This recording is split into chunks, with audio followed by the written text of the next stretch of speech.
Good morning students, welcome to class 11th commerce. आज का subject हमारा है अकाउंटेंसी। हम सेम चैप्टर नंबर 2 आगे कंटिन्यू करेंगे, जो कि क्या है, बेसिक अकाउंटिंग टर्म्स। ओके, तो उसी की बची हुई जो अकाउंटिंग टर्म्स थी, जो लास्ट सेशन में रह गई थी, हम उसे आज कंटिन्यू करने वाले हैं। तो हमारे लर्निंग आउटकम भी सिमिलर रहने वाले हैं। तो क्या क्या थे लर्निंग आउटकम्स हमारे?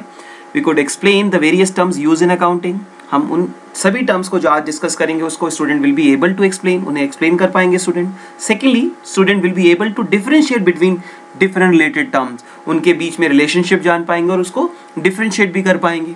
And thirdly, student will be able to give examples of different accounting terms. Okay, तो ये सब चीजें आप सीख पाएंगे after completing this particular session, इस सेशन के बाद। तो स्टार्ट करते हैं आज की वीडियो। ओके, तो हमारा जो आज का जो सबसे पहला अकाउंटिंग टर्म है वो है डिस्काउंट। तो आपने डिस्काउंट के बारे में बहुत ज़्यादा सुना हुआ है। डिस्काउंट का मतलब क्या होता है? Discount is the reduction in the price of the goods sold और in the amount due to seller of goods and और सर्विसेज। यानी ये वो डिडक्शन है जो एक सेलर आपके गुड्स के प्राइस में करता है, जब आप गुड्स खरीद रहे होते हैं या आप जब उन्हें पे कर रहे होते हैं, तब आपको कुछ डिडक्शन दे देता है प्राइस में, जो पैसे आपने उनको देने थे। फॉर एग्जाम्पल, आप किसी शॉपकीपर के पास गए और आपने उनसे कोई प्रोडक्ट की डिमांड करी और आपने बोला भाई ये कितने का सामान है, तो आपको बताया गया सपोज ये इस गुड्स की वैल्यू है ₹100, आपको 100 बताया गया। तो आपने बोला सर कुछ डिस्काउंट है इस पर, तो आप उस सेलर ने आपको बोल दिया कि there is a discount of 20%, तो आपको 20% का डिस्काउंट मिल गया। मींस आप 100 में से आप 20% डिस्काउंट डिडक्ट कर देंगे। तो that means discount is deduction in the value of the goods. यानी जो प्राइस आपको बताया गया था, अब उसमें कुछ डिडक्शन की जाएगी, तो ये डिस्काउंट कहलाता है। अब डिस्काउंट को हम बेसिकली दो कैटेगरी में डिवाइड करते हैं। First one is trade discount, second one is cash discount. अब इसके बारे में बात करते हैं पहले हम। तो what do you mean by trade discount? Trade discount is discount allowed by the seller of goods at N agreed percentage of list price. यानी ये वो डिस्काउंट है जो नॉर्मली जो प्राइस लिस्ट में लिखा होता है, जो टैग पे लिखा होता है, उस पर ये डिस्काउंट ऑफर किया जाता है। और ये कब किया जाता है? For goods being purchased in certain quantity. और ज्यादातर ये डिस्काउंट तब दिया जाता है जब आप बल्क में सामान को खरीद रहे होते हैं या एक सर्टेन क्वांटिटी आप खरीद रहे होते हैं, तो ये डिस्काउंट नॉर्मली आपको ऑफर किया जाता है। Its main purpose is to increase the sale. Normally जो होता है ट्रेड डिस्काउंट सेलर ऑफर इसलिए करता है जिससे कि वो अपनी सेल्स की क्वांटिटी को इंक्रीज कर पाए, यानी ज्यादा से ज्यादा वो सेल कर पाए। तो अट्रैक्ट करने के लिए भाई कि कस्टमर ज्यादा से ज्यादा क्वांटिटी में वो प्रोडक्ट परचेज करे, इसलिए वो ट्रेड डिस्काउंट ऑफर कर देते हैं। बट एक बात बहुत ज्यादा इंपॉर्टेंट है, वो क्या है कि trade discount is not to be recorded in the books of account.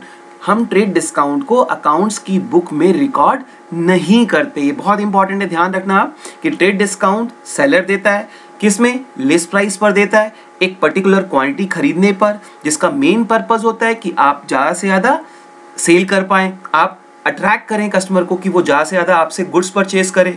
और सेकंड इंपॉर्टेंट थिंग कि आप इस ट्रेड डिस्काउंट को अकाउंट्स की बुक में रिकॉर्ड नहीं करते। ओके, नेक्स्ट डिस्काउंट जो हमारा है वो है कैश डिस्काउंट।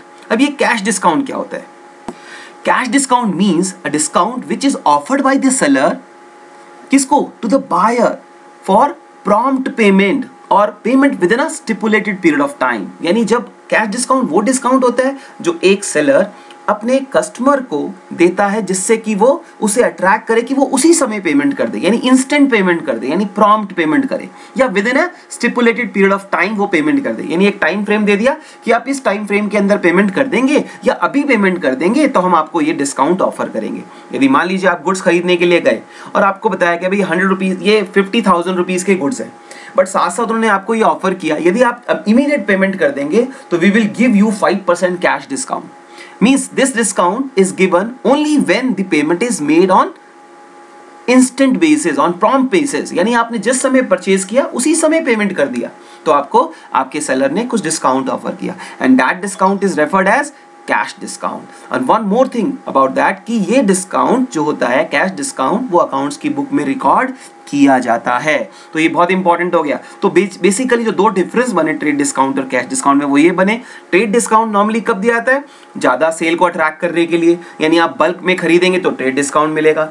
और सेकेंडली जो ट्रेड डिस्काउंट की इंपॉर्टेंट फीचर है वो क्या है कि वो अकाउंट्स की बुक में रिकॉर्ड नहीं होता। वेयर एज कैश डिस्काउंट की बात करें तो कैश डिस्काउंट कब दिया जाता है, आप अपने बायर्स को अट्रैक्ट करते हैं कि वो प्रॉम्प्ट पेमेंट करें, इसलिए आप कैश डिस्काउंट ऑफर कर देते हैं। सेकेंडली, कैश डिस्काउंट को अकाउंट्स की बुक में रिकॉर्ड किया जाता है। तो ये दो डिस्टिंग्विशिंग पॉइंट है between trade discount and cash discount.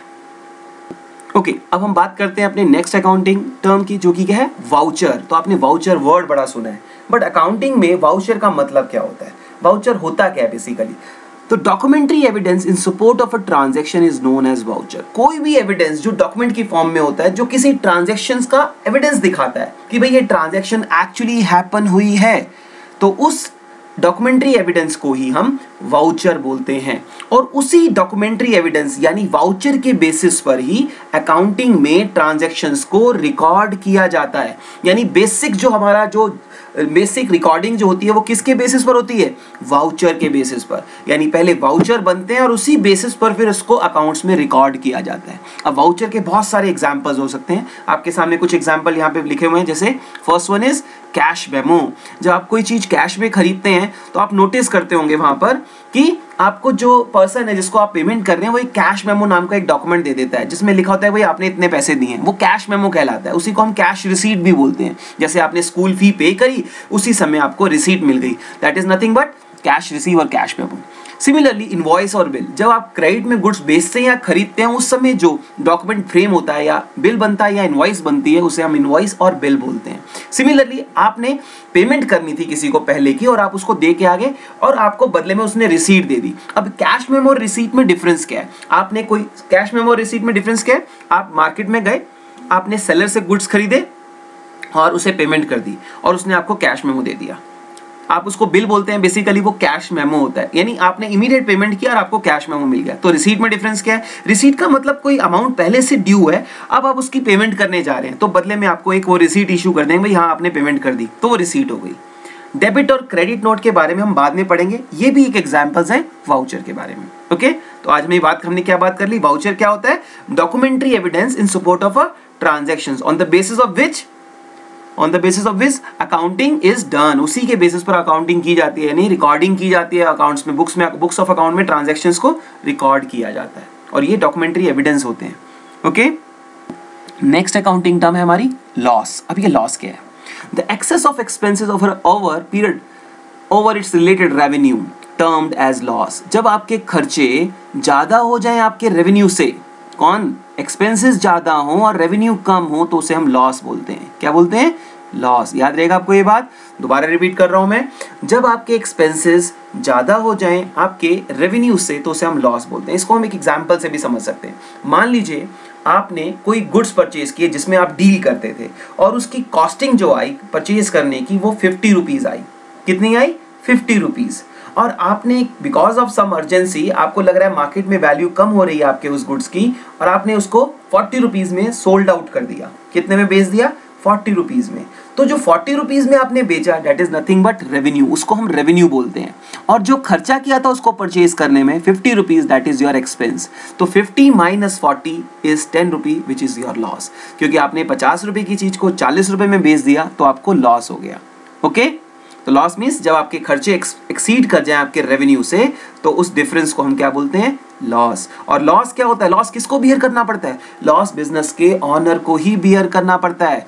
इससे उसकी कैपिटल रिड्यूस हो जाती है। तो बहुत सारे एग्जांपल हो सकते हैं लॉस के एग्जांपल और भी हैं, इसके अलावा भी लॉस हम निकाल सकते हैं, जैसे लॉस बाय थेफ्ट हो गया, लॉस बाय फायर हो गया। Okay, these are some examples of loss. Okay, our next accounting term is insolvent. अब इंसॉल्वेंट किस पर्सन को बोलते हैं, insolvent is a person who is not able to pay its debts, who have no adequate amount of funds to pay its debts, जिसके पास अपने पास इतने funds available नहीं है कि वो अपनी सारी डेट्स को पे ऑफ कर पाए।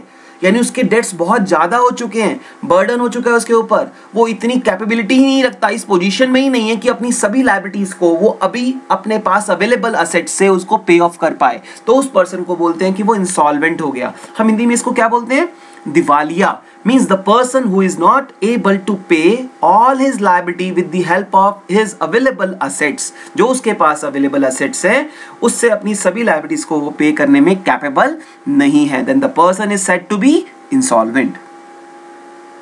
Okay, next term is depreciation, depreciation का क्या मीनिंग है? Depreciation means decrease in the book value of a tangible fixed assets because of its uses or passage of time or obsolescence or accident. यानी किसी भी tangible fixed assets की value में यदि कमी आती है, उसकी वैल्यू घट जाती है, किन रीजंस की वजह से? बिकॉज ऑफ यूजेस, हम उसको यूज करते हैं, with the passage of time यानी कुछ समय निकल गया है, बिकॉज ऑफ ऑब्सोलेंस, ऑब्सोलेंस का मतलब होता है नई टेक्नोलॉजी आ जाए कोई मार्केट में तो पुरानी वैल्यू, पुरानी चीज की वैल्यू कम हो जाती है। For example in case of mobile phones, आप देखते हैं कि मार्केट में कोई नया मोबाइल फोन आता है तो उसी कंपनी के जो ओल्ड मोबाइल के मॉडल्स होते हैं उनकी वैल्यू रिड्यूस हो जाती है। जैसे इन केस ऑफ आईफोन, जैसे आईफोन 11 प्रो आया उसी समय आईफोन 11 की वैल्यू रिड्यूस हो गई। इसका मतलब यह है कि नई टेक्निक आने की वजह से, नई टेक्नोलॉजी आने की वजह से पुरानी वैल्यू, पुरानी टेक्निक की जो चीजें होती हैं उनकी वैल्यू रिड्यूस हो जाती है। This is called obsolescence. ये हम फ्यूचर में आगे और अच्छे से स्टडी करने वाले हैं। तो कलेक्टिवली हम क्या बोलते हैं कि डेप्रिसिएशन का क्या मतलब हुआ? जब भी किसी टेंजिबल फिक्स्ड एसेट्स की वैल्यू कम होती है, किस वजह से, किन वजहों से, किन रीजंस की वजह से? यूज करने से या टाइम निकलने के साथ साथ, जैसे 1 साल पुरानी हो गई, 2 साल पुरानी हो गई, या ऑब्सोलेंस होने की वजह से, या एक्सीडेंट होने की वजह से। मान लीजिए आपने एक मोटर कार परचेज कर ली, 4 व्हीलर परचेज किया, कार परचेज कर ली। अब क्या हुआ, 1 साल बाद आपने देखा कि उसकी वैल्यू उतनी तो नहीं रहेगी जिस प्राइस पर आपने खरीदा था, तो जितनी वैल्यू कम हो गई उसको हम क्या बोलते हैं? डेप्रीशिएशन। या दूसरी बात, आपने वो यूज ही नहीं किया गाड़ी को, जस्ट आपने परचेज की और उसको अपने गैराज में आके केवल स्टोर करके रख दिया केवल वहां पर खड़ा कर दिया, यूज नहीं किया, तब भी पैसेज ऑफ टाइम की वजह से, क्योंकि 1 साल वो पुरानी हो चुकी है, उसकी वैल्यू रिड्यूस हो जाएगी। कई बार ऐसा भी होता है कि कम समय होता है बट हम उसको यूज अच्छे से कर लेते हैं। Suppose with in 1 month you have used और आपने उसको ऑपरेट कर लिया, सपोज 10,000 किलोमीटर आपने उसको चला लिया, इसका मतलब उसको यूज किया गया, अगेन उसकी वैल्यू और ज्यादा कम हो जाएगी बिकॉज ऑफ द यूजेस। यानी असेट को यूज करने से और पैसेज ऑफ टाइम की वजह से, या ऑब्सोलेंस होने की वजह से, या एक्सीडेंट जैसे मैंने बोला यहाँ पर, यानी नॉर्मल वियर एंड टियर। कई बार होता है कि हमें स्क्रैच पड़ गया किसी गाड़ी के ऊपर, बेशक से 1 दिन पुरानी भी गाड़ी हो और उस पर स्क्रैच पड़ जाए, तो आप नेक्स्ट डे उसे बेचने के लिए जाएंगे तो उसकी वैल्यू उतनी नहीं मिल पाएगी जिस प्राइस पर आपने परचेज किया था। The difference between the value eight which you could sold and the price at which you have bought is called the depreciation। उसी को हम क्या बोलते हैं? depreciation। Okay, our next accounting term is stock, जिसको हम inventory भी बोलते हैं। क्या बोलते हैं? inventory। अब ये stock या inventory क्या है? It is the tangible property held by an enterprise for resale in the ordinary course of business। यानी जिस प्रोडक्ट में आप डील करते हैं वो कुछ भी हो सकता है। सपोज आपने इलेक्ट्रिक बल्ब, LED बल्ब्स के ऊपर डील करते थे आप, LED लाइट्स के ऊपर डील करते थे आप, और स्टॉक का मतलब क्या हुआ LED लाइट्स का? यानी वो LED का स्टॉक जो आपके पास बच गया eight the end of the year, जिसको आपने बेचने के लिए खरीदा है और आपके पास जो अभी भी पड़ा हुआ है, आपके पास स्टॉक में है, आपकी कस्टडी में है, आप उसको बेचने के लिए रेडी हैं, तो वही आपका स्टॉक कहलाता है। क्या कहलाता है? स्टॉक। अब स्टॉक को हम अलग तरीके से भी डिफाइन कर सकते हैं। कैसे? मान लीजिए वही स्टॉक आपके पास ईयर के बिगनिंग में अवेलेबल है, ईयर के बिगनिंग में, तो उसको हम ओपनिंग स्टॉक बोल देते हैं। यदि वही स्टॉक ईयर के एंड में अवेलेबल है तो उसको हम क्लोजिंग स्टॉक बोल देते हैं। अगेन, जो इस साल का क्लोजिंग स्टॉक होगा, यानी करंट ईयर का जो क्लोजिंग स्टॉक होगा, वो नेक्स्ट ईयर का ओपनिंग स्टॉक कहलाता है। क्या कहलाता है? इस साल का जो क्लोजिंग स्टॉक होगा वो नेक्स्ट ईयर का ओपनिंग स्टॉक कहलाएगा। Is it clear? स्टॉक में हम कई चीजों को काउंट कर लेते हैं। स्टॉक में हम रॉ मटेरियल को मानते हैं, स्टॉक में हम वर्क इन प्रोग्रेस यानी ऐसे गुड्स को भी डील कर लेते हैं जो अभी प्रोसेस में है। जैसे मान लीजिए मेरी कंपनी मैन्युफैक्चरिंग कंपनी है, मैं गुड्स बना के बेचता हूं, तो मेरे पास रॉ मटेरियल भी होगा जो जिनको अभी तक मैंने टच भी नहीं किया होगा, जिस पे अभी तक प्रोसेसिंग स्टार्ट नहीं हुई है, तो वो मेरे लिए रॉ मटेरियल का स्टॉक हो गया। और दूसरा स्टॉक कौन सा होगा? वर्क इन प्रोग्रेस, यानी जिस पर प्रोसेसिंग स्टार्ट हो चुकी है बट अभी तक वो रेडी नहीं हुए गुड्स, तो वो स्टॉक मेरे लिए क्या कहलाता है? WIP। उसी को हम बोलते हैं work in progress. And third one, जो गुड्स मैंने रेडी कर दिए सेल करने के लिए, जो बन चुके हैं बट वो सेल आउट नहीं हुए हैं, तो उस स्टॉक को हम बोलते हैं फिनिश्ड गुड्स। क्या बोलते हैं? Finished goods. तो हमारे पास बेसिकली 3 टाइप्स के स्टॉक अवेलेबल हो गए, raw material, work in progress and finished goods. One more stock is available which is called stock in trade. उसको भी हम क्या बोलते हैं? स्टॉक ही बोलते हैं. वो स्टॉक इन ट्रेड क्या होता है? वो स्टॉक इन ट्रेड वो गुड्स का स्टॉक होता है जो आपने मार्केट से रेडी खरीदा बेचने के लिए, बट अभी भी आपके पास अवेलेबल है सेल के लिए, यानी अभी बिका नहीं है, तो उस स्टॉक को बोलते हैं हम स्टॉक इन ट्रेड. ओके, तो ये कुछ बातें थी जो हमें स्टॉक के बारे में जाननी थी. स्टॉक के क्या क्या टाइप हो सकते हैं? Raw material, work in progress, finished goods as well as stock in trade. Okay, next accounting term is receipts. Receipts क्या होता है? Amount received from any source is known as receipts. किसी भी तरीके से आपके पास पैसे आते हैं तो हम बोलते हैं ये रिसीट्स है हमारी. क्या बोलते हैं हम उसे? Receipts. Like cash receive from sale of goods, हमने गुड्स बेचे, पैसे आ गए. कैश रिसीव फ्रॉम डेटर्स, हमने जिनको गुड्स क्रेडिट में बेचे थे, जो हमारे डेटर्स थे, उन्होंने पैसे दे दिए. Cash receive from insurance company as a compensation, हमने अपनी गाड़ी का इंश्योरेंस कराया हुआ था और हमें वहाँ से क्लेम मिल गया, उसका इंश्योरेंस का क्लेम हमें रिसीव हो गया, तो वो भी हमारे लिए एक रिसीट है. Cash received against loan taken from bank, हमने बैंक से लोन लिया और हमें पैसे मिल गए, तो वो भी एक रिसीट है. ओके, यानी कुल मिलाकर अमाउंट जो हम रिसीव करते हैं किसी भी सोर्स से करें, वो हमारे लिए एक रिसीट कहलाती है. रिसीट को हम बेसिकली दो कैटेगरीज में डिवाइड कर सकते हैं. First one is capital receipt, second one is revenue receipt. अब कैपिटल रिसीट क्या होती है? It is the amount received against the transactions which are not revenue or regular in nature. They are shown in the balance sheet on the liability side.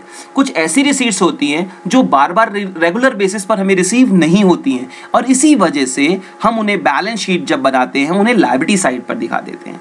ऐसे receipts को हम capital receipt बोलते हैं. Basically आपको इससे clarity नहीं आ रही होगी तो हम उसको एग्जांपल से समझते हैं. मान लीजिए आप नॉर्मल रूटीन में जो काम कर रहे हैं उससे पैसे नहीं आ रहे हैं, बट आपने इस बीच में ही कोई ऐसी चीज करी, ऐसी एक्टिविटी, ऐसे ट्रांजैक्शंस करी जिसके थ्रू आपके पास पैसे आ गए. फॉर एग्जांपल आप डील करते थे एलईडी बल्ब्स में, बट आपने क्या किया, आपकी शॉप में फर्नीचर पड़ा हुआ था ओल्ड और आपने उसको सोल्ड आउट कर दिया. That is not your routine work. आप फर्नीचर नहीं बेचते हो, आप एलईडी बल्ब्स बेचते हो, मगर आपने अपना ओल्ड फर्नीचर बेचा और उससे आपके पास पैसे आ गए, तो that receipt is known as capital receipt. यानी कुल मिलाकर बोले ऐसे रिसीट्स जो रेगुलर इन नेचर नहीं होती है. यदि आप एलईडी बल्ब्स को बेचेंगे और उससे जो पैसे आएंगे, that is not capital, that is revenue.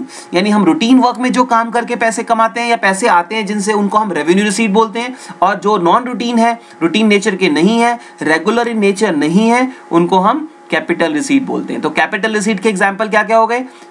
Amount receive from sale of fixed assets और इन्वेस्टमेंट, क्योंकि आपको फिक्स्ड एसेट्स आपका बेचना काम नहीं होता और फिक्स्ड एसेट्स को बेचेंगे और उससे पैसे आएंगे तो वो आपके लिए कैपिटल रिसीट कहलाएगी. सिमिलरली आपने बैंक से लोन ले लिया, आप रोज तो बैंक से लोन लेने नहीं जाएंगे, इसका मतलब लोन जब पैसे लेते हैं लोन के तो आपको बैंक आपको अमाउंट देती है, उसके लिए रिसीव करते हैं, आपके अकाउंट में डायरेक्टली वो आ जाता है पैसा, तो वो कौन से टाइप की रिसीट है? Capital receipt. सिमिलरली आपने जो पैसे कैपिटल कॉन्ट्रीब्यूटेड बाय प्रोप्राइटर, यानी बिजनेस का ऑनर जो बिजनेस में पैसे लगाता है, वो भी एक कैपिटल रिसीट होती है, क्योंकि वो भी बार बार बिजनेस में कैपिटल कंट्रीब्यूट नहीं करने वाला. At the same time revenue receipt क्या होती है?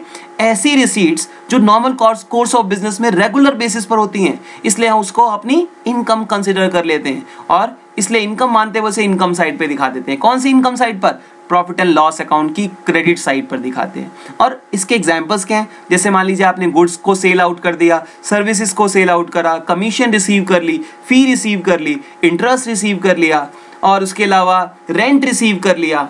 ये सब किसके एग्जांपल्स हैं? रेवेन्यू रिसीट के. तो रिसीट कितने टाइप की हुई? बेसिकली कैपिटल और रेवेन्यू. तो हमें डिस्टिंग्विशिंग करना हो दोनों के बीच में, तो हम इजी वे में बोलेंगे कैपिटल रिसीट रूटीन वर्क में नहीं होती है, जबकि रेवेन्यू रिसीट रूटीन वर्क में होती है. कैपिटल रिसीट को हम बैलेंस शीट की लायबिलिटीज में दिखाते हैं, जबकि रेवेन्यू रिसीट को हम इनकम साइड पर, trading and profit and loss की क्रेडिट साइड पर दिखाते हैं. Okay, these are some of the difference between capital receipt and revenue receipt. Okay, अब हम नेक्स्ट अकाउंटिंग टर्म की तरफ शिफ्ट करते हैं. Okay, our next accounting term is expenditure. Expenditure क्या है? अब spending money or incurring a liability for acquiring assets, goods or services is called expenditure. पैसे खर्च करना, जब भी हम पेमेंट करते हैं किसी के लिए, कोई एसेट एक्वायर करने के लिए कोई खर्चा करते हैं, या कोई सर्विसेज एक्वायर करने के लिए खर्चा करते हैं, या कोई गुड्स एक्वायर करने के लिए खर्चा करते हैं, तो उसको हम एक्सपेंडिचर बोलते हैं. Expenditure is the amount spent और liability incurred for the value receive. Expenditure वो अमाउंट होता है जो हमने खर्चा किया जिसके बदले हमें वैल्यू रिसीव होने वाले, जिसके मतलब उसका बेनिफिट मिलने वाला है. ओके, तो वो सभी पेमेंट्स जो हम करने वाले हैं, जिसके लिए हम गुड्स खरीद रहे हैं या सर्विस खरीद रहे हैं या कोई एसेट एक्वायर कर रहे हैं, वो सभी क्या मिलके कहलाती है? हम कलेक्टिवली उसे क्या बोल सकते हैं? एक्सपेंडिचर. अगेन एक्सपेंडिचर को भी हम 3 मेन कैटेगरीज में डिवाइड कर सकते हैं। कौन कौन सी वो 3 कैटेगरीज हैं? First one is revenue expenditure, second one is capital expenditure and third one is revenue deferred revenue expenditure. तो हम वन बाय वन डिस्कस कर लेते हैं इसको। तो बात करते हैं फर्स्ट वन, सबसे पहले कैपिटल एक्सपेंडिचर। अब कैपिटल एक्सपेंडिचर कौन से होते हैं, यानी हमने ये तो डिस्कस कर लिया कि एक्सपेंडिचर किसको बोलते हैं। जो भी खर्चा हम करते हैं गुड्स को खरीदने के लिए, सर्विस एक्वायर करने के लिए या कोई एसेट एक्वायर करने के लिए, उन सभी को हम एक्सपेंडिचर बोलते हैं। अब उसमें से कौन से कैपिटल है, कौन से रेवेन्यू और कौन से डेफर्ड रेवेन्यू, हमें अब ये क्लासिफाई करना है। ओके, तो first one is capital expenditure. Capital expenditure is the amount spent on purchasing assets which will give benefit over a number of accounting periods. For example, purchase of machinery or furniture or computer for business. ऐसे खर्चे जिसके लिए हम payment तो कर रहे हैं, but उन खर्चों से जो हमें असेट एक्वायर होने वाला है, यानी जो संपत्ति यानी प्रॉपर्टी हमें मिलने वाली है, उसका बेनिफिट काफी सालों तक हमें मिलता रहेगा। यानी 1 साल के लिए नहीं मिलेगा, काफी सालों के लिए मिलता रहेगा। यदि 1 साल से ज्यादा ड्यूरेशन के लिए हमें किसी भी असेट का बेनिफिट मिलता है और उस पर हम खर्चा कर रहे हैं, उसे एक्वायर करने के लिए खर्चा कर रहे हैं, तो उस एक्सपेंडिचर को हम कैपिटल एक्सपेंडिचर बोलते हैं। मैं रिपीट कर रहा हूं, वो सभी खर्चे जो हम असेट एक्वायर करने के लिए, असेट परचेज करने के लिए करते हैं और जिसका बेनिफिट आने वाले टाइम पर काफी टाइम पीरियड के लिए यानी काफी सालों के लिए, नंबर ऑफ अकाउंटिंग ईयर्स के लिए मिलने वाला है, तो ऐसे एक्सपेंडिचर को कैपिटल एक्सपेंडिचर बोलते हैं। उसके एग्जांपल्स जैसे मशीनरी हमने खरीद ली, परचेज ऑफ मशीनरी, हमने फर्नीचर परचेज कर लिया, परचेज ऑफ फर्नीचर। आप बोलेंगे इसका बेनिफिट कैसे मिलेगा सर 1 साल से ज्यादा के लिए, क्योंकि मशीनरी की ड्यूरेशन 1 साल से ज्यादा होती है। ऐसा तो नहीं है कि हमने आज कोई मशीन खरीदी वो 6 महीने बाद खराब हो जाएगी, आज हमने रेफ्रिजरेटर परचेज कर लिया वो 2 महीने बाद खराब हो जाएगा। यानी ये लॉन्ग ड्यूरेशन के लिए एसेट खरीदे जाते हैं और उसका बेनिफिट फ्यूचर में भी मिलता रहता है। तो ऐसे ही बिजनेस में भी कई एसेट ऐसे होते हैं जो लॉन्ग ड्यूरेशन में काम आते हैं, जैसे मशीनरी हो गया, फर्नीचर हो गया, कंप्यूटर्स हो गया, लैपटॉप हो गए, ऐसी और चीजें हो सकती हैं, बिल्डिंग हो गई। ये सब ऐसे एसेट्स हैं जिनका बेनिफिट फ्यूचर में भी मिलता रहता है और उस पर हम जब खर्चा करते हैं तो उसको हम कैपिटल एक्सपेंडिचर बोलते हैं। Next one is revenue expenditure. अब रेवेन्यू एक्सपेंडिचर कौन से होते हैं? Revenue expenditure is the amount spent to purchase goods and और services that are consumed during the accounting period. ऐसे खर्चे जिनके लिए हम पेमेंट तो कर रहे हैं, गुड्स और सर्विसेज पर जो हम खर्चा कर रहे हैं, बट उनसे होने वाला बेनिफिट उसी साल में मिलेगा केवल। यानी सपोज मैं बात कर रहा हूं 2020-21 की, अब मैं 2021 बोलता हूं तो इसका मतलब क्या होता है? पहले मैंने बोला 2021, ये हमारा 1 साल कहलाता है। 2020-21 ये ईयर स्टार्ट कब से होता है? 1 अप्रैल 2020 से ये ईयर स्टार्ट होता है और ये एंड होता है 31 मार्च 2021 में। इस ईयर को हम बोलते हैं फाइनेंशियल ईयर। क्या बोलते हैं हम इसे? Financial year. हमारे पास बेसिकली 2 ईयर्स की बात हम हमेशा करते हैं, एक फाइनेंशियल ईयर जो अप्रैल 1 से स्टार्ट होता है और 31 मार्च में एंड होता है, and the second one is calendar year which starts from 1 January and ends on 31 December. In every case हमेशा मैं ज्यादातर बात जब करूंगा तो हम फाइनेंशियल ईयर की ही बात करेंगे रेगुलर बेसिस पर। तो मैं यहाँ पे जब बात कर रहा हूँ कि 1 अकाउंटिंग ईयर, यानी ऐसे खर्चे जो मैंने गुड्स और सर्विसेज को एक्वायर करने के लिए किए, बट जिसका बेनिफिट 1 अकाउंटिंग ईयर मींस 1 अप्रैल 2020 से 31 मार्च 2021 के बीच में एक्सपायर हो जाए उसका यदि बेनिफिट, तो उन खर्चों को, उन एक्सपेंडिचर्स को हम बोलेंगे रेवेन्यू एक्सपेंडिचर। जैसे कि लिए सैलरी पेड, मैंने किसी पे सैलरी, अपने एम्प्लॉइज को सैलरी दी, इसका मतलब ये हुआ कि मैं सैलरी जो दे रहा हूँ उसको, वो उस पेमेंट, उसकी सर्विसेज के बदले दे रहा हूँ जो उसने मुझे दी है। इसका बेनिफिट मुझे 1 साल के बाद नहीं मिलने वाला, वो उसका बेनिफिट मुझे मिल चुका है। ऐसे ही मैं अपने लैंडलॉर्ड को, जिससे मैंने रेंट पे कोई शॉप किराए पर ले ली है, अब उसकी पेमेंट कर रहा हूँ, तो उसका बेनिफिट मैं ऑलरेडी ले चुका हूँ, उसका बेनिफिट 1 साल के बाद नहीं मिलने वाला। तो this type of expenditure is known as revenue expenditure. Okay, हमारा थर्ड टाइप का जो एक्सपेंडिचर है वो है डेफर्ड रेवेन्यू एक्सपेंडिचर। अब ये कौन से खर्चे होते हैं? अभी तक हमने बात की कि कैपिटल एक्सपेंडिचर कौन से होते हैं, रेवेन्यू कौन से हैं। Third one is deferred revenue expenditure. It is a revenue expenditure in nature. Normally ये डेफर्ड रेवेन्यू नाम से समझ में आ रहा है कि ये रेवेन्यू ही है, बट ये रेवेन्यू की एक कैटेगरी है। तो it is a deferred revenue expenditure, a revenue expenditure in nature, but it is charge in more than 1 accounting period. यानी जिसका बेनिफिट हमें 1 साल से ज्यादा के लिए मिलता है, ठीक है, ऐसे खर्चे जिससे हमें कोई एसेट एक्वायर तो नहीं हो रहा बट उससे होने वाला बेनिफिट 1 साल से ज़्यादा के लिए होगा, तो ऐसे खर्चों को हम डेफर्ड रेवेन्यू एक्सपेंडिचर बोलते हैं। क्या बोलते हैं? Deferred revenue expenditure. तो आप बोलेंगे एग्जाम्पल बताइए। जैसे मैं बोल रहा हूँ एडवर्टाइजमेंट एक्सपेंडिचर, मैंने एडवर्टाइजमेंट के ऊपर कुछ खर्चा कर दिया। मान लीजिए मैंने एक सेलिब्रिटी को बुलाया और मैं कार्स में डील करता था, तो उस सेलिब्रिटी को मैंने कार के साथ अटैच करके अपनी एक एडवर्टाइजमेंट फ्रेम करी और उस एडवर्टाइजमेंट के ऊपर मेरे 10 to 20 लाख रुपए सपोज स्पेंड मैंने कर दिए। अब ये 10 से 12 लाख रुपए का जो मेरा खर्चा हुआ, ये खर्चा तो हुआ बट हो सकता है अब इससे जो ये ब्रॉडकास्ट होगी जब ये एडवर्टाइजमेंट टेलीविजन पर या वेब्स पर या किसी और मीडियम के ऊपर, तो उसको देख के कई लोग मेरी उस व्हीकल को, उस 4 व्हीलर कार को परचेज करेंगे। यानी जब भी वो कार की ऐड की जाएगी उसका बेनिफिट होने वाला है, जो मुझे पता नहीं कब तक उसका बेनिफिट मिलने वाला है। हो सकता है वो ऐड देख के कोई एक कस्टमर मेरा आज वो ऐड देख रहा है बट उसके पास फंड्स अवेलेबल नहीं है, वो 1 साल बाद वही ऐड की वजह से उस कार को वो परचेज कर रहा है। तो इसका मतलब कई ऐसे एक्सपेंडिचर होते हैं जिसके बेनिफिट हमें फ्यूचर में भी मिलते हैं, जिसका एग्जांपल मैंने बताया आपको। पहला क्या है? Advertisement expenditure, and this type of expenditure is known as deferred revenue expenditure. Clear है आपको ये बात? यानी ऐसे खर्चे जिसका बेनिफिट हमें 1 साल के बाद भी मिलता रहता है। तो आप बोलेंगे डिफरेंस क्या हुआ सर कैपिटल एक्सपेंडिचर में और डेफर्ड रेवेन्यू में? कैपिटल एक्सपेंडिचर में हम एसेट एक्वायर कर रहे थे, ध्यान रखिए, वहां पे हमने एसेट एक्वायर किया था जिसका बेनिफिट फ्यूचर में मिलता रहता है। यहाँ पर हम एसेट एक्वायर नहीं कर रहे हैं, यहाँ पर हम खर्चा कर रहे हैं और उसका बेनिफिट बाद में मिलने वाला है। ओके, तो ये डिफरेंस हो गया between capital expenditure and deferred revenue expenditure. Okay okay, our next accounting term is income. अब ये इनकम क्या है? Excess of revenue over a period for its related expense. जितना डिफरेंस होता है रेवेन्यू और खर्चे का, इसको हम एक्सपेंसेस बोलते हैं। Difference between revenue and expenses known as income. इसी को हम बोल सकते हैं excess of revenue over a period over its related expenses during of an accounting year is known as income। यानी एक पर्टिकुलर ईयर में जितना हमने रेवेन्यू जनरेट किया और जितना हमने खर्चा किया, उन दोनों के बीच का डिफरेंस यदि पॉजिटिव आ जाए तो वो इनकम कहलाता है। यदि यही डिफरेंस नेगेटिव आ जाए तो ऑलरेडी हम डिस्कस कर चुके हैं, तो उसको हम लॉस बोलते हैं। क्लियर है ना? यानी एक पर्टिकुलर अकाउंटिंग ईयर के अंदर रेवेन्यू और एक्सपेंसेस के डिफरेंस को इनकम बोलते हैं यदि वो पॉजिटिव हो, और यदि यही डिफरेंस नेगेटिव आ जाए तो उसे लॉस बोलते हैं। Okay, next is expenses. हम बार बार वर्ड यूज कर रहे थे एक्सपेंसेस। अब एक्सपेंसेस क्या होते हैं? Cost incurred by a business for earning revenue are known as expenses. वो सारे खर्चे जो हम रेवेन्यू कमाने के लिए करते हैं, रेवेन्यू अर्न करने के लिए करते हैं, गुड्स और सर्विसेज को सेल करने के लिए करते हैं, वो सभी खर्चे, कॉस्ट जो हम हमने इनकर, वो सब एक्सपेंसेस कहलाते हैं। फॉर एग्जाम्पल, जैसे मान लीजिए मैंने रेंट पे कर दिया, मैंने वेजेस पे करी, अपने सैलरी अपने वर्कर्स को, अपनी सैलरीज वर्कर को पे करी, मैंने लोन लिया हुआ था उस पर इंटरेस्ट पे किया। These are all examples of expenses. ये सब किसके एग्जांपल्स हैं? एक्सपेंसेस के। तो एक्सपेंसेस किसको बोलते हैं? रेवेन्यू अर्न करने के लिए जो भी आप कॉस्ट इनकर कर रहे हैं, that is nothing but expenses for the business. जैसे सैलरी हो गई, स्टेशनरी हो गई, वेजेस हो गया, रेंट हो गया, इंटरेस्ट हो गया, ये सब कमीशन हो गया, ये सब किसके एग्जांपल्स हैं? एक्सपेंसेस के एग्जांपल्स हैं। Okay, our next accounting term is revenue। अब ये revenue क्या है? Amount earned by the business through or by selling its products or providing services to the customer are called sales revenue। जब हम अपने goods या services को customer को प्रोवाइड करते हैं और बदले में कंसिडरेशन में हमें जो अमाउंट रिसीव होता है उसे हम सेल्स रेवेन्यू बोलते हैं। तो हमारे पास रेवेन्यू अर्न करने के और भी तरीके हैं। This is one of the way to earn revenue. इसको हमने सेल्स रेवेन्यू बोला क्योंकि मैंने गुड्स और सर्विसेज को बेचा। और भी कई तरीके हैं जिससे हम रेवेन्यू अर्न कर सकते हैं। जैसे मान लीजिए मैंने किसी के लिए कुछ काम किया और मुझे वहां से कमीशन रिसीव हो गई, किसी को कोई लोन प्रोवाइड कर दिया, उससे इंटरेस्ट मिल गया, वो मेरे लिए एक रेवेन्यू हो गया।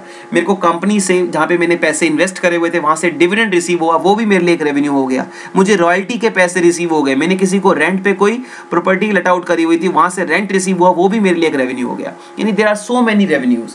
बेसिकली हम रेवेन्यू को दो कैटेगरी में डिवाइड करते हैं, एक सेल्स रेवेन्यू और एक अदर रेवेन्यू। सेल्स रेवेन्यू किसको बोलते हैं? जब हम गुड्स और सर्विसेज को कस्टमर को सोल्ड आउट करते हैं और उससे बदले में जो पैसे मिलते हैं उसे हम सेल्स रेवेन्यू बोलते हैं। ऑन द अदर साइड इसके अलावा बाकी सभी जो किसी भी सोर्सेज से जो अर्निंग हो रही है आपको, वो सब आपकी अदर रेवेन्यूज कहलाती है। क्या कहलाती है? Other revenue. तो एक सेल्स रेवेन्यू और दूसरा other revenues. Okay, next one is profit. आपने बात की थी थोड़ी देर पहले हमने इनकम की। प्रॉफिट और इनकम में ज्यादा डिफरेंस नहीं है। तो excess of revenue of a period over its related expenses during an accounting year is profit. यानी कुल मिलाकर वही हम दोबारा रिपीट कर रहे हैं। तो प्रॉफिट और इनकम कोई डिफरेंस नहीं है, रेवेन्यू और एक्सपेंसेस के डिफरेंस को ही हम प्रॉफिट बोलते हैं यदि ये पॉजिटिव डिफरेंस है, और यदि ये नेगेटिव डिफरेंस हो जाए तो क्या बोलेंगे? लॉस, यानी एक्सपेंसेस ज़्यादा हो जाए और रेवेन्यू कम हो जाए। यदि रेवेन्यू ज़्यादा है एक्सपेंसेस से तो वो प्रॉफिट है, और यदि एक्सपेंसेस ज़्यादा है रेवेन्यू से तो वो लॉस। ऑलरेडी हम डिस्कस कर चुके हैं। प्रॉफिट को फर्दर हम आगे बात करते हैं। प्रॉफिट को हमने दो कैटेगरी में डिवाइड किया हुआ है। First one is gross profit, second one is net profit. अभी आपके लिए ये टेक्निकली मैं डिस्कस नहीं कर रहा हूँ, केवल आप थ्योरेटिकली इस बात को समझेंगे। टेक्निकली हम जब इस टॉपिक पे आएंगे तो हम डिटेल में बात करेंगे इसके बारे में। तो ग्रॉस प्रॉफिट होता क्या है? Gross profit means excess of revenue over cost of goods sold. जब हम रेवेन्यू में से यानी सेल्स में से अपनी कॉस्ट ऑफ गुड्स सोल्ड को माइनस कर देते हैं तो उसे हम ग्रॉस प्रॉफिट बोलते हैं। अब आपके लिए एक नई टर्म आ गई है, कॉस्ट ऑफ गुड्स सोल्ड। एक होती है सेल्स, यानी किस प्राइस पर मैंने उसको गुड्स को बेचा। मान लीजिए मेरा एक पेन था, वो मैं 20 रुपीज़ में सोल्ड आउट करता हूँ और ऐसे मैंने 100 पेन्स बेचे हैं। 20 रुपीज़ का एक पेन बेचता हूँ और ऐसे मैंने 100 पेन बेचे हैं, तो मेरी सेल्स कितनी हो गई? 20 × 100 मीन्स 2000। और उसको बनाने का जो खर्चा था मेरा पेन का, वो सपोज कितना था, हम उसको मान लेते हैं कि वो खर्चा था हमारा सपोज एक पेन को प्रोड्यूस करने का या मैन्युफैक्चर करने का वो था 12 रुपीज़। सपोज 20 रुपीज़ में मैंने सोल्ड आउट कर रहा हूँ उसे, तो 20 × 100 इज माई सेलिंग प्राइस, तो वो सेल्स हो गया। ठीक है ना, 20 × 100 is 2000 is my selling price, that is sales. और उसकी कॉस्टिंग जो थी मेरी, मान लीजिए वो 15 रुपीज़ थी। कितनी थी कॉस्टिंग? 15 रुपीज़। तो वो 15 रुपए का जो पेन मेरा बना था और वो ऐसे पेन मैंने 100 प्रोड्यूस किए थे, तो 15 × 100 कर देंगे तो 1500 is nothing but my cost of goods sold. उसको बनाने तक का खर्चा, जब तक वो बिक नहीं गया उस तक का खर्चा मैंने यहाँ काउंट कर लिया, तो उसको हम कॉस्ट ऑफ गुड्स सोल्ड बोलते हैं। तो 2000 यानी सेलिंग प्राइस में से उसकी कॉस्टिंग यदि माइनस कर दी जाए तो 2000 minus 1500 is nothing but is the gross profit. वो क्या निकल आएगा उसका? 2000 माइनस 1500, 500 क्या निकल आएगा? Gross profit. तो हम ग्रॉस प्रॉफिट किसको बोलते हैं? Excess of revenue that is sales over cost of goods sold, यानी सेल्स में से कॉस्ट ऑफ गुड्स सोल्ड को माइनस कर दिया जाए तो वो ग्रॉस प्रॉफिट निकल आता है। जबकि दूसरा जो प्रॉफिट है हमारा वो कौन सा होता है? Net profit. अब नेट प्रॉफिट क्या होता है? Net profit is the profit earned after allowing all expenses, यानी सारे खर्चे माइनस करने के बाद जो आपका प्रॉफिट होता है उसे हम नेट प्रॉफिट बोलते हैं। तो आप बोलेंगे सर सारे खर्चे का मतलब? कई बार क्या होता है, जैसे मैंने बोला यहाँ पे कॉस्ट ऑफ गुड्स सोल्ड को माइनस करते हैं, यानी उसको बनाने तक का खर्चा। उसके अलावा भी कई ऐसे खर्चे होते हैं जो हमने अलग से किए हैं, जिसको हमने कॉस्ट ऑफ गुड्स सोल्ड में काउंट नहीं किया था। जैसे मान लीजिए मैंने शोरूम पे सेल्स पर्सन को बिठाया हुआ है, वो भी उसे बेच रहे हैं, उनको मैं सैलरी भी देता हूँ, उसके ऊपर भी मेरा कुछ खर्चा हुआ होगा। मैंने जो शॉप किराए पर ले रखी है उसका रेंट देना है मुझे, उसको भी किराया मेरे को पे करना है, उसका भी खर्चा होता है। तो यदि मैं सारे खर्चे को बियर कर लेता हूँ और उसको भी माइनस कर दूँ तो उसके बाद जो प्रॉफिट निकलेगा that is my net profit. तो यदि मुझे नेट प्रॉफिट निकालना है तो मुझे सारी इनकम देखनी पड़ेगी, नॉट ओनली सेल्स। उसमें हमें सभी रेवेन्यूज को जोड़ना पड़ेगा। जैसे मैंने आपको थोड़ी देर पहले बताया था कि रेवेन्यू दो टाइप्स की होती है, एक सेल्स रेवेन्यू और दूसरा अदर रेवेन्यू। तो जब हम नेट प्रॉफिट निकाल रहे होते हैं तो हम सेल्स रेवेन्यू के साथ साथ अदर रेवेन्यूज को भी काउंट कर लेते हैं। तो नेट प्रॉफिट निकालने के लिए हमें क्या करना पड़ेगा? टोटल रेवेन्यू लिखना पड़ेगा, सेल्स प्लस अदर रेवेन्यू, और ऑल एक्सपेंसेस माइनस करने पड़ेंगे, ना कि केवल कॉस्ट ऑफ गुड्स सोल्ड। यानी सारे खर्चे आप माइनस करेंगे और उसके बाद जो प्रॉफिट निकलेगा that is your net profit. तो दोनों में डिफरेंस क्या हुआ? यहाँ पर सेल्स रेवेन्यू को लेते हैं केवल और cost of goods sold minus करते हैं, जबकि यहाँ पर टोटल रेवेन्यू को लेते हैं और ऑल एक्सपेंसेस माइनस करते हैं, not only cost of goods sold. तो यहाँ से क्या निकलता है? फर्स्ट से ग्रॉस प्रॉफिट, और सेकेंडली जब टोटल रेवेन्यू में से सारे एक्सपेंसेस माइनस कर देंगे तो क्या निकल आएगा? Net profit. ओके, हमारी जो नेक्स्ट अकाउंटिंग टर्म है वो है बिल्स ऑफ एक्सचेंज। अब ये बिल्स ऑफ एक्सचेंज क्या है?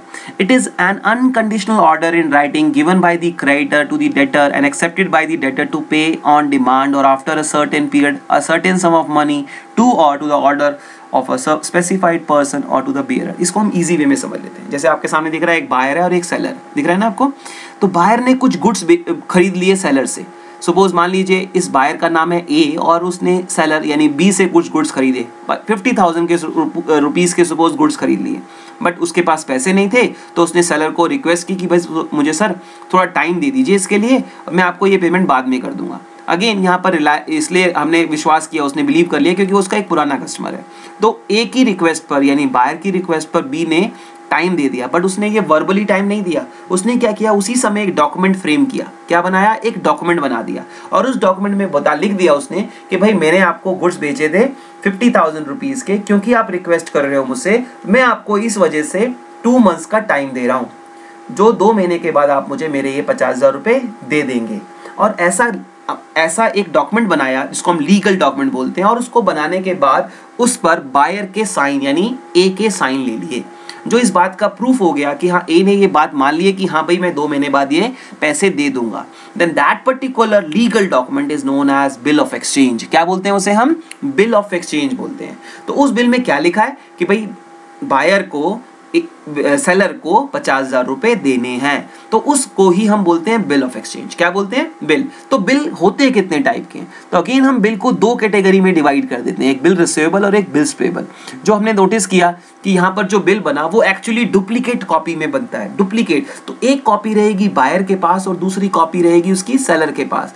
जो कॉपी बायर के पास रहेगी, जिसके पैसे बायर को देने हैं, वो कहलाता है बिल्स पेबल, क्योंकि उसको बिल के पैसे देने हैं। Where the other copy which is remains in the hand of seller, जो कि सेलर के पास है, उसके लिए वही कॉपी कहलाती है बिल्स रिसीवेबल, क्योंकि उसको बिल के पैसे रिसीव करने हैं। तो बिल्स ऑफ एक्सचेंज बेसिकली कितने टाइप का हुआ?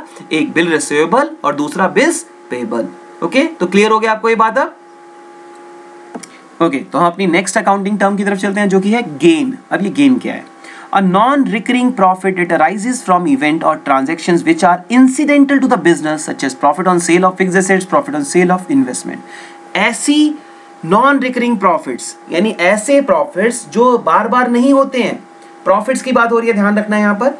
ऐसे profits जो non-recurring है, non-regular है, बार बार नहीं होते हैं, कभी कभी ऐसे profit हो जाते हैं बिजनेस में, ऐसे प्रॉफिट इंसिडेंटल प्रॉफिट कहलाते हैं, और उन प्रॉफिट्स को ही हम प्रॉफिट वर्ड से डिनोट ना करके गेन बोलते हैं। तो याद रखनी है बात, incidental profit which a business has earned which is of non recurring nature. Incidental nature के प्रॉफिट होते हैं, नॉन रिकरिंग होते हैं, बार बार नहीं होते हैं प्रॉफिट, ऐसे प्रॉफिट्स को हम गेन बोलते हैं। जैसे मान लीजिए आपका, मैंने पहले भी बात की, आप साइकिल्स में डील करते हैं, सपोज आपने जो MTB साइकिल्स होती हैं उसमें डील कर रहे हैं आप, और इमीडिएटली आपके पास आपके शोरूम में कोई रेफ्रिजरेटर परचेज आपने करके रखा था और आपने वो सेकेंड हैंड ही खरीदा था सपोज, और वो 20,000 में आपने सेकेंड हैंड वो रेफ्रिजरेटर परचेज किया था, और इमीडिएटली आपके पास कोई बायर आया, उसने बोला सर ये वाला रेफ्रिजरेटर मुझे दे देंगे, जबकि आपका काम रेफ्रिजरेटर बेचने का नहीं है। यू आर वर्किंग ऑन, किस में सेल करते थे आप तो MTB साइकिल्स बेचते हैं, बट आपने देखा कि भाई वो पर्सन मांग रहा है, तो आपने बोला भाई कितने का लोगे? उसने बोला कि मैं आपको, सर सेलर बोलता है कि मैं आपको सर ये 25,000 में दे दूंगा, जबकि उसने खुद ने वो पूरा रेफ्रिजरेटर जो परचेज किया था वो 20,000 में परचेज किया था, but he sold the same for 25,000।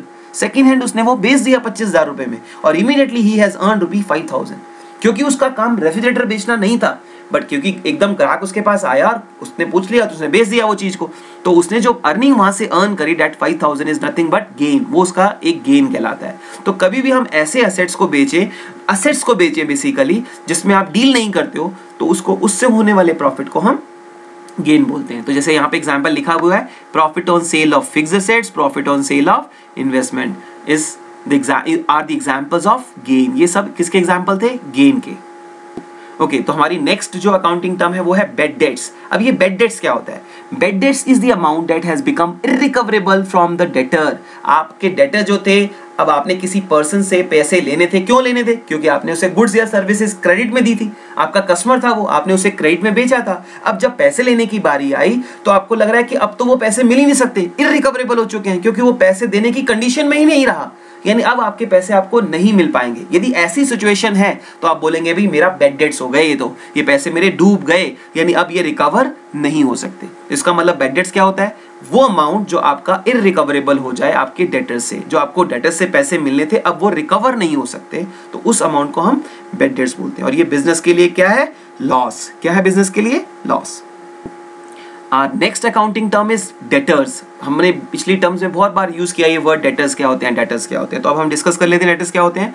Debtors are the persons और entity who owes amount to the enterprise on account of credit sales of goods and services. यानी वो पर्सन जिसने बिजनेस को या एंटरप्राइज को पैसे देने हैं। क्यों देने हैं? क्योंकि उसने हमारे से, यानी हमारी एंटरप्राइज से क्रेडिट में या तो गुड्स खरीदे हैं या सर्विसेज एक्वायर करी हैं और उसकी पेमेंट नहीं की है, यानी उसने हमसे क्रेडिट में गुड्स या सर्विसेज ली और पेमेंट अभी नहीं करी है, तो वो हमारे लिए क्या कहलाएगा? डेटर, और हमने उससे पैसे लेने हैं।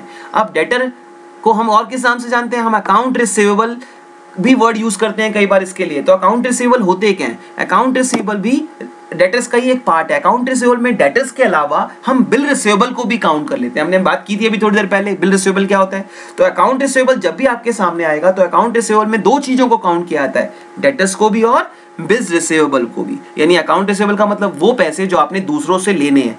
तो इसमें कौन कौन से लेने हैं, एक तो डेटर्स से लेने हैं यानी जिस पर्सन को आपने गुड्स बेचे थे, और दूसरा उससे लेने हैं जिससे आपने बिल बनाया हुआ और उसको कुछ टाइम दिया हुआ, उससे भी तो आपको लेने ही है पैसे। तो कलेक्टिवली हम उसको क्या बोल देते हैं, अकाउंट्स रिसीवेबल। तो यदि खाली डेटर्स के बारे में पूछा जाए तो आपको यही बताना है वो पर्सन या वो एंटिटी जिसको इंटरप्राइज ने क्रेडिट में गुड्स या सर्विसेज बेची थी या उसको दी थी और उससे पैसे मिले नहीं है, वो पैसे मिलने हैं, तो दैट इज डेटर। बट आपसे पूछते हैं अकाउंट रिसीवेबल क्या है, तो account receivable includes debtors as well as bill receivable. तो अकाउंट रिसीवेबल में डेटर्स भी इंक्लूड होते हैं और बिल्स रिसीवेबल भी इंक्लूड होते हैं। हमारी जो नेक्स्ट अकाउंटिंग टर्म है वो है क्रेडिटर्स। अब क्रेडिटर्स क्या होते हैं, creditors are the persons and or entity who have to be paid by an enterprise an amount for providing goods and services on credit to the enterprise।